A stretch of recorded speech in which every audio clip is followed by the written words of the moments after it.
இயேசு கிறிஸ்துவின் நாமத்தினால் உங்களை வாழ்த்துகிறோம். இந்த நல்ல நாளிலே ஆண்டவருடைய வார்த்தையை நாம் பார்க்கலாம். எரேமியா 33ஆம் அதிகாரம் 3ஆம் வசனம். என்னை நோக்கி கூப்பிடு, அப்பொழுது நான் உனக்கு உத்தரவு கொடுத்து, நீ அறியாததும் உனக்கு எட்டாததுமான பெரிய காரியங்களை உனக்கு அறிவிப்பேன். ஆம் பிரியமானவர்களே, இந்த காலை வேளையில ஆண்டவர் உங்களோட பேசுகிற வார்த்தையை நாம் பார்க்கலாம்.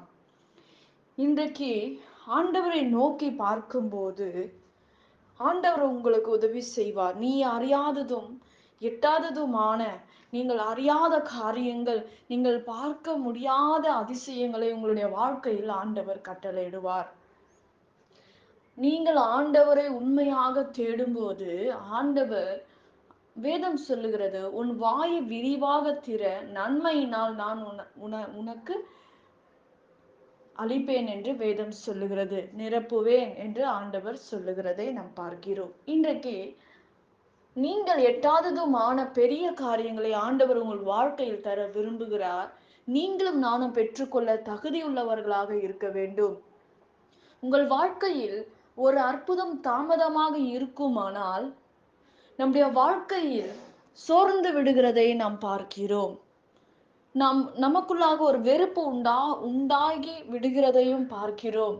இந்த காரியம் என்னுடைய வாழ்க்கையில் நடக்கவில்லை, நான் ஏன் ஜெபிக்க வேண்டும், நான் ஏன் துதிக்க வேண்டும், எனக்கு பைபிள் படிக்கவே பிடிக்கல, ஜெபிக்க பிடிக்கல, சபைக்கு போக பிடிக்கல என்று அந்த அற்புதம் நடக்கலன்னா நம்முடைய வாழ்க்கையில் வருகிற காரியங்கள் இப்படிப்பட்ட காரியங்களை நாம் சொல்லுகிறோம். ஆனா ஆண்டவர் அதை விரும்பவில்லை.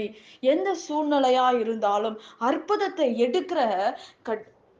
எடுக்கிற நேரத்துல வரும்போது நமக்கு பிசாசு என்ன செஞ்சிடறாங்க, பிசாசுக்கு நாம் இடம் கொடுத்து நம் வெறுப்பும் நம்முடைய ஆண்டவரை விட்டு விலகி விடுகிறதை நாம் பார்க்கிறோம். ஆனால் நாம் உறுதியாக இருக்கும்போது தேவனை நிச்சயமாக ஆண்டவர் எனக்கு கொடுத்தாலும் கொடுக்காவிட்டாலும் நான் அவரை விட மாட்டேன் அப்படின்னு ஒரு வைராக்கியம் உள்ள ஒரு வாழ்க்கை நம்முடைய வாழ்க்கையில் தேவை. நிச்சயமா உங்களுக்கு கொடுக்கதான் ஆண்டவர் வந்திருக்கிறார். அநேக ஆசீர்வாதங்கள் பெற்றுக்கொள்ளதான். ஆண்டவர் கொடுக்க கூடாது, இந்த காரியத்தை நமக்கு செய்யக்கூடாதுன்னு அவரோட விருப்பம் இல்ல. நாம் முழுமையாக தேவ சமூகத்தில் ஒப்பு கொடுக்க வேண்டும். நம்ம கிட்டதான் ஏதோ ஒரு பிரச்சனை, நம்ம கிட்டதான் ஏதோ ஒரு குறை இருக்கு. அதை நீங்க சரி செய்யும் போது, நீங்களும் நானும் அதை சரி பண்ணும் போது ஆண்டவர் அந்த அற்புதத்தை நாம் பெற்றுக்கொள்ளுகிறோம், அதை அனுபவிக்கிறோம். ஒரு நாள் நம்முடைய வாழ்க்கையில் தாமதமா இருந்தாலும் நிச்சயமாக அது முடிவிலே அது நமக்கு வந்து சேரும். அது ஆண்டவருடைய வார்த்தை பொய் சொல்லாது. மனிதன் பொய் சொல்லுவார்கள், கைவிட்டு விடுவாங்க, சொன்ன வார்த்தையை மறந்துடுவாங்க. ஆனா நீங்கள் ஆராதிக்கிற தேவன் உங்களை விடுதலையாக்குவார், உங்களுக்கு அற்புதங்களை செய்வார், பெரிய காரியங்களை உங்களோட வாழ்க்கையில் செய்வார். ஆண்டவர் சொல்றாரு, நீ அறியாததும் உனக்கு எட்டாததுமான பெரிய காரியங்களை நான் உனக்கு செய்வேன் என்று வாக்கு பண்ணுகிறார். ஒரு வாக்கு மாறாத தேவனாய் இருக்கிறார். நேற்றும் இன்றும் என்றும் மாறாத தேவன் நம்முடைய தேவன். பிரியமானவர்களே, இன்றைக்கு நம்முடைய வாழ்க்கையில் எத்தனையோ காரியங்கள், நாம் கேட்கிற காரியங்கள் பெற முடியாமல் இருக்கலாம். ஆனால் இன்றையிலிருந்து சொல்லுங்க, ஆண்டவரே உங்க சித்தத்தின்படி என் வாழ்க்கையை ஒப்பு கொடுக்கிறேன், நீங்க செய்கிற நன்மைகளை நான் பெற்றுக்கொள்ள என்னை தகுதிப்படுத்துங்க என்று ஜெபித்து பாருங்க. ஆண்டவர் மேல அதிகமான ஆண்டவருடைய வார்த்தை சொல்லுகிறது, விசுவாசிக்கிறவனுக்கு எல்லாம் கூடும் என்று சிம்பிளா ஆண்டவர் சொல்றாரு. ஆனா நம்முடைய வாழ்க்கையில் வாக்குத்தத்தங்கள், நன்மைகள் நம்முடைய வாழ்க்கைகள் நடக்காதபடி தாமதமாக வருகிறதை நாம் ஆனாலும் ஒவ்வொரு நாளும் ஆண்டவர் நம்மை வழி நடத்தி நமக்கு போதித்து நமக்கு நிறைய காரியங்களை கற்றுக் கொடுக்கிறார். அதன் பிறகு நாம் பெற்றுக்கொள்ளுவோம் என்று முழு நிச்சயமாக நம்புங்கள். ஆண்டவர் உங்கள் வாழ்க்கையில் பெரிய காரியங்களை செய்வார். ஆண்டவர் யாக்கோப்புக்கு அப்படிதான், ஒண்ணுமே இல்லை, ஆனாலும் ஆண்டவருடைய சமூகத்தை வைராக்கியமாக பிடித்தபடியினால், ஆண்டவரே நீர் என்னை ஆசீர்வதித்தால் ஒழிய நான் உம்மை விடமாட்டேன் என்று வைராக்கியமாக நின்றபடியினால் அவர் அற்புதத்தை எடுத்தார் என்று வேதம் சொல்லுகிறது. ஒரே நாள்ல ஆண்டவர் அற்புதம் செஞ்சிருப்பாரா? ஒவ்வொரு நாளும் தெய்வ சமூகத்தை அவர் தேடி இருப்பாரு. விடாப்பிடியா அவர் விசுவாசமாக ஒரு வைராக்கியமாக தெய்வ சமூகத்தில் நின்றபடினால் அவர் பெற்றுக்கொண்டார் என்று நாம் பார்க்கிறோம். இன்றைக்கு நான் 1 வருஷம் ஜெபிக்கிறேன், 2 வருஷம் ஜெபிக்கிறேன், 10 வருஷம் ஜெபிக்கிறேன். ஆனா என் வாழ்க்கையில நான் நன்மைய பார்க்கவே முடியல. நன்மை எனக்கு கிடைக்கல என்று சொல்லலாம் நீங்கள்.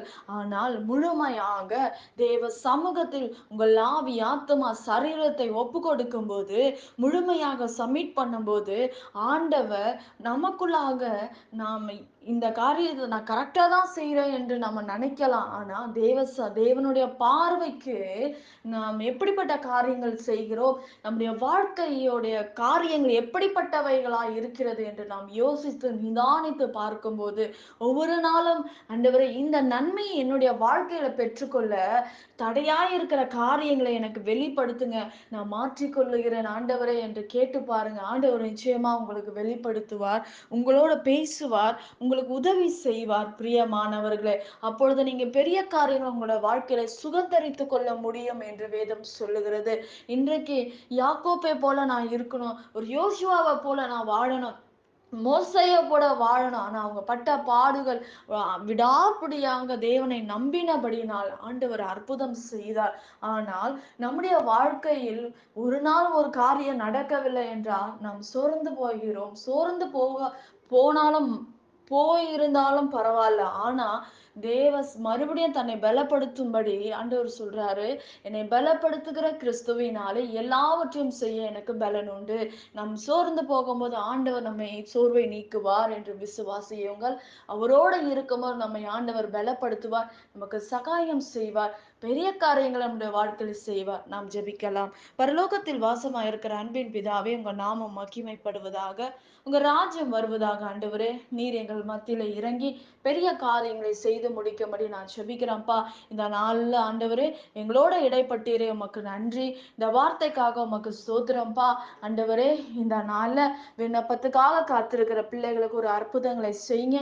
பலவீனங்களை மாற்றுங்க. பண தேவைகளை சந்திங்க ஆண்டவரே. ஏசப்பா, நீர் திருமண காரியங்களை வாய்க்க பண்ணுங்க. தேவைகளை சந்திங்க. எல்லாவற்றிலும் ஆண்டவரே பிள்ளைகளை பாதுகாத்துக் கொள்ளுவீராக. சமாதானத்தை கட்டளையிடுவீராக. நிம்மதியை கட்டளையிடுவீராக. எல்லாவற்றையும் உங்க கரத்துல ஒப்பு கொடுக்கிறேன். இயேசுவின் நாமத்தில் வேண்டுகிறோம் எங்கள் நல்ல பிதாவே. ஆமென். கர்த்தர் தாமே உங்களை ஆசீர்வதிப்பாராக. ஆமென்.